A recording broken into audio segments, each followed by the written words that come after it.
Nouvelle édition du journal sur Ecopolis Télévision. Mesdames, Messieurs, bienvenue à tous. Tout de suite, les grandes lignes de l'actualité. Investiture du président gabonais Brice Clotaire Oligui Nguema, Félix Tshisekedi y a pris part aux côtés de 15 autres chefs d'État africains et de nombreuses personnalités de tout niveau. Sa présence à cette cérémonie marque une nouvelle étape dans le renforcement des liens entre Kinshasa et Libreville. Dans l'actualité également, levée de l'immunité de Joseph Kabila, le Sénat se dit prêt à examiner le réquisitoire de l'auditeur général du FRDC. L'ancien président de la RDC et sénateur à vie est accusé de participation à un mouvement insurrectionnel. Lancement à Kinshasa de la formalisation des micro-entrepreneurs. Par cette initiative, le gouvernement congolais vise à accompagner les artisans opérant dans l'informel vers une économie formelle. Un échantillon de plus de 350 acteurs a été sélectionné parmi les victimes des catastrophes enregistrées dans la capitale congolaise.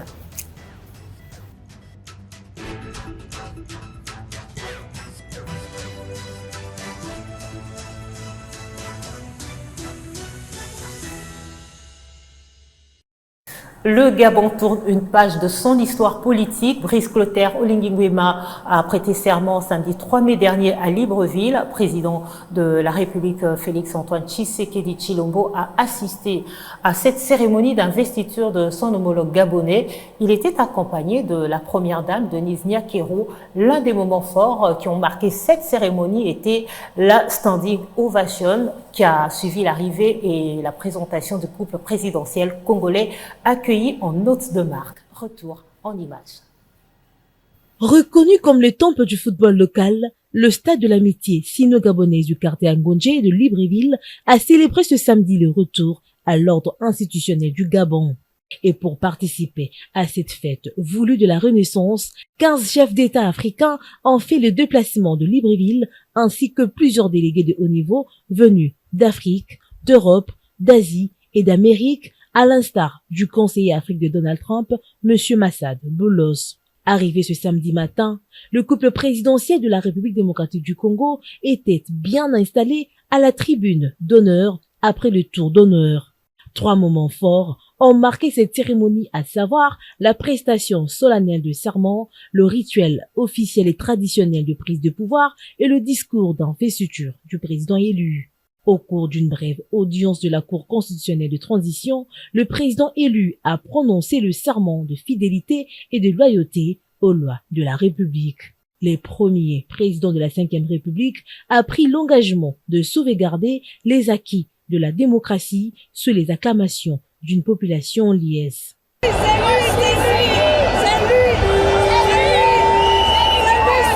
En deuxième lieu, le président a sermenté, a reçu les insignes et symboles du pouvoir traditionnel au cours d'un rituel spécial. Dans son discours d'investiture, le président Brice Clotaire Oligui Nguema a indiqué que ce jour marque la renaissance de son pays. Il s'est félicité de l'issue heureuse de la transition de 18 mois qui relance le Gabon dans la voie de la reconstruction. Le Gabon est un modèle de transition réussi, a dit le nouveau maître du palais du bord de mer. Se présentant comme le bâtisseur de son pays, le premier président de la Ve République, Brice Clotaire Oligui Nguema, a pris l'engagement d'accorder une priorité aux infrastructures, aux réformes institutionnelles, à l'accès à l'eau et à l'électricité, ainsi qu'à l'économie et à la diplomatie.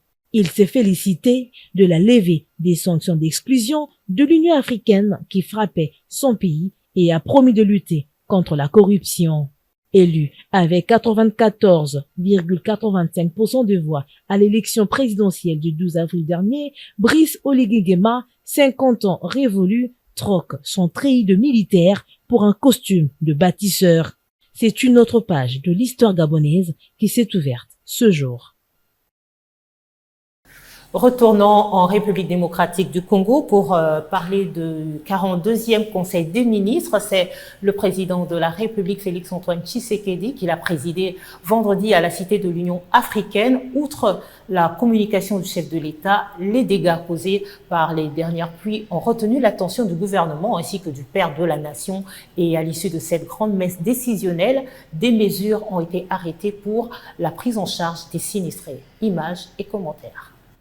C'est vendredi 2 mai à la Cité de l'Union africaine, à Kinshasa, le président de la République, Félix-Antoine Tshisekedi Tshilombo, a présidé la 42e réunion ordinaire du Conseil des ministres.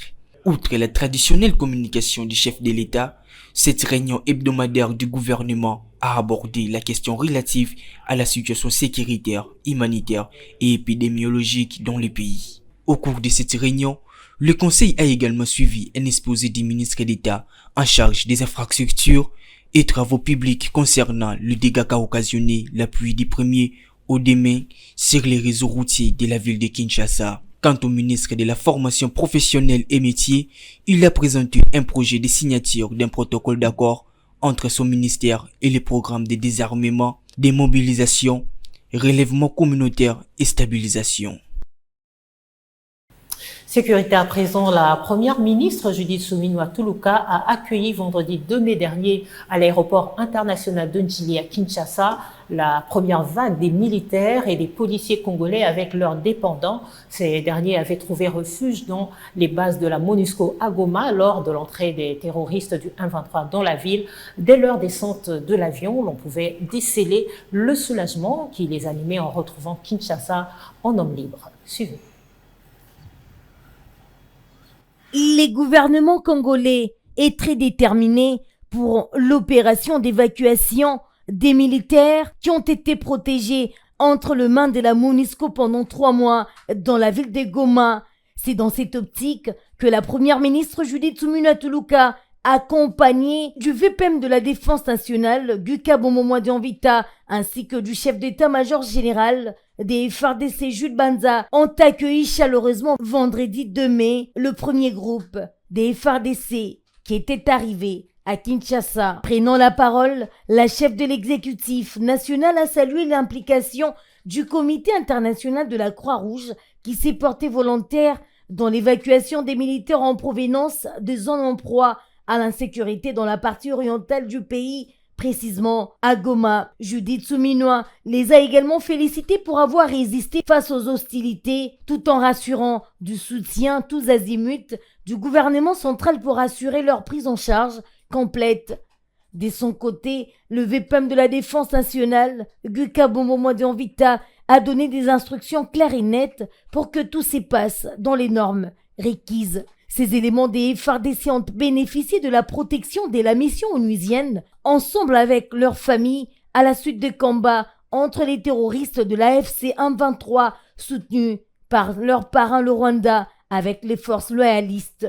Arrivés à Kinshasa, ces vaillants combattants ont été identifiés par l'équipe de CICR et seront par la suite conduits à la base militaire des Kitona, dans le Congo central. Il y a lieu de signaler que cette opération a été initiée depuis les débuts du mois de mars 2025.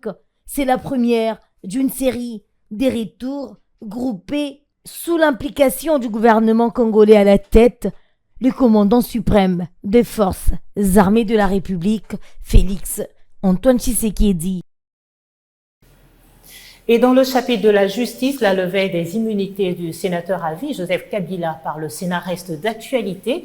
Les sénateurs se sont penchés sur la question à la demande de l'auditeur général des FARDC lors de la plénière du vendredi dernier, présidée par Jean-Michel Sama Lukonde, speaker de la Chambre haute du Parlement. À l'unanimité, les élus ont promis d'inscrire cette matière comme priorité au cours de la session en cours. Suivez.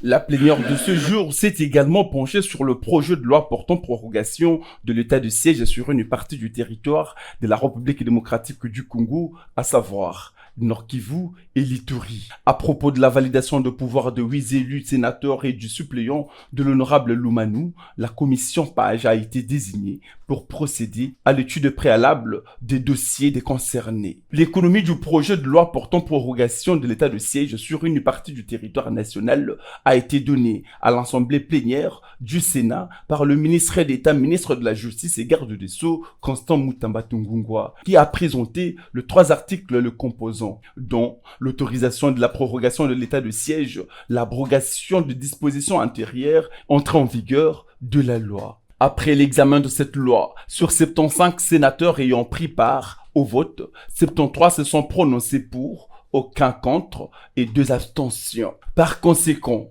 la prorogation de l'état de siège a été une fois de plus autorisée par le Sénat dans l'Ituri et le Nord Kivu. Par ailleurs, outre le rapport de la mission effectuée à Rabat, au Maroc, pour prendre part à la 3e session du Forum international des Sénats Shura et Conseil équivalent d'Afrique et du monde arabe, le speaker de la Chambre haute du Parlement a informé les honorables sénateurs et sénatrices que leur chambre a reçu 2 réquisitoires provenant du parquet général près la Cour de cassation et de l'auditorat général. Dans le premier réquisitoire venu par sa lettre numéro 1233-RMPV-021-9-PGC CAS-WB du 27 mars 2025, réceptionné par le cabinet du président du Sénat le 28 avril 2025, le procureur général près la Cour de cassation a adressé au Sénat un réquisitoire aux fins d'obtenir l'autorisation de l'instruction contre les cieux sénateur Lingepo Michel. Promotion de l'entrepreneuriat en République démocratique du Congo, la première ministre Judith Suminwa a lancé samedi 3 mai dernier l'opération de formalisation des petits et micro-entrepreneurs. Ce programme consiste à motiver les acteurs de ce secteur à quitter l'informel pour bénéficier d'une sécurité sociale. La cérémonie a eu lieu à Kinshasa avec 350 acteurs opérant dans les marchés urbains et dans le secteur rural. C'est dans le grand chapiteau GB dans la commune de Ngaliema qu'a eu lieu cette belle rencontre entre la première ministre Judith Suminwa et les micro-entrepreneurs opérant dans l'informel. Au total, 350 acteurs ont répondu à cette invitation. Il s'agit notamment des victimes de l'incendie du 24 août 2024, du marché de la Liberté dans la commune de Massina, des menuisiers exerçant dans l'artisanat à Delvaux dans la commune de Ngaliema et des mamans maraîchères victimes des pluies abondantes en cette période avril-mai 2025. À travers cette opération de formalisation, le gouvernement congolais vise leur inclusion financière ainsi que la mise en place du mécanisme de protection sociale. Et pour réussir ce pari, quelques partenaires sont associés pour l'encadrement efficace des différents acteurs. Il s'agit entre autres de la Fondation Equity, Arca et Afrisure. À titre symbolique, 3 polices d'assurance ont été remises aux représentants de chaque groupe, question d'encourager les autres à s'activer. Les volontaires pourront bénéficier d'un crédit allant jusqu'à $1000 américains à condition de se mettre à jour avec les services appropriés. Ce vaste projet inclut plusieurs ministères, dont celui de l'économie nationale, de l'industrie et de développement, des PME, du travail et de l'emploi.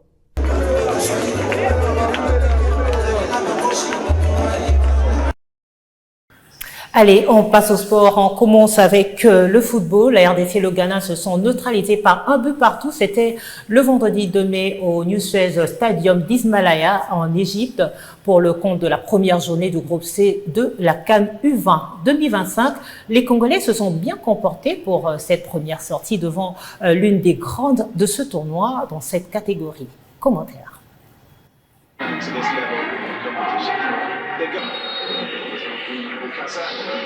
Entame au goût d'inachevé pour les fauves congolais des moins de 20 ans à l'issue du match nul d'un but partout face aux Black Stars du Ghana au stade de Suez. À la 16e minute, les Congolais ont frayé le chemin de filet avec un but marqué par Samuel Tanda d'une tête imparable pour le gardien ghanéen battu sur ce coup de génie. Mais la joie était de courte durée car l'adversaire a profité d'une erreur d'alignement des défenseurs congolais pour égaliser par Aziz Massibabou moins de 10 minutes après avoir encaissé. Nous sommes à la 24e minute du match. Ce but est une réponse cash au flottement constaté au cours de cette première période de la défense des Léopardos qui s'est ressaisie à la seconde partie. Les hommes de Guy Bokassa peuvent même avoir des regrets au regard de leur fin de match où ils ont totalement dominé leur adversaire, sauvé par le coup de sifflet final. Asphyxié durant les 20 dernières minutes de match, le Ghana s'en sort bien avec un nul. Ce lundi 5 mai 2025 à 16h, lors de la deuxième journée de la phase de groupe C, la RDC devra faire mieux face à la réplique centrafricaine en vue de se qualifier pour le prochain tour.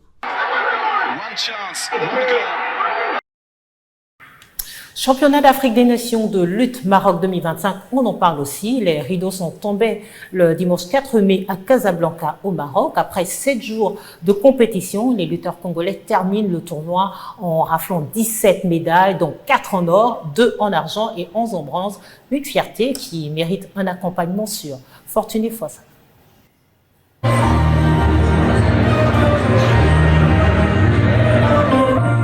Les 4 dernières médailles sont remportées dans les 2 catégories, féminines et masculines. Les bilans pour la RDC est de 17 médailles, dont 4 en or, 2 en argent et 11 en bronze. Une performance remarquable qui vient scintiller les efforts continus de la Fédération congolaise de lutte associée, FECOLITA, a déclaré le président de cette fédération, Eric Kizambi, qui estime par ailleurs, il témoigne également de la rigueur, de la discipline et du travail du fonds entrepris par l'ensemble du staff technique et des athlètes congolais, focus à présent aux Jeux olympiques d'été 2028, appelé aussi la 34e Olympiade de l'ère moderne à Los Angeles aux États-Unis d'Amérique.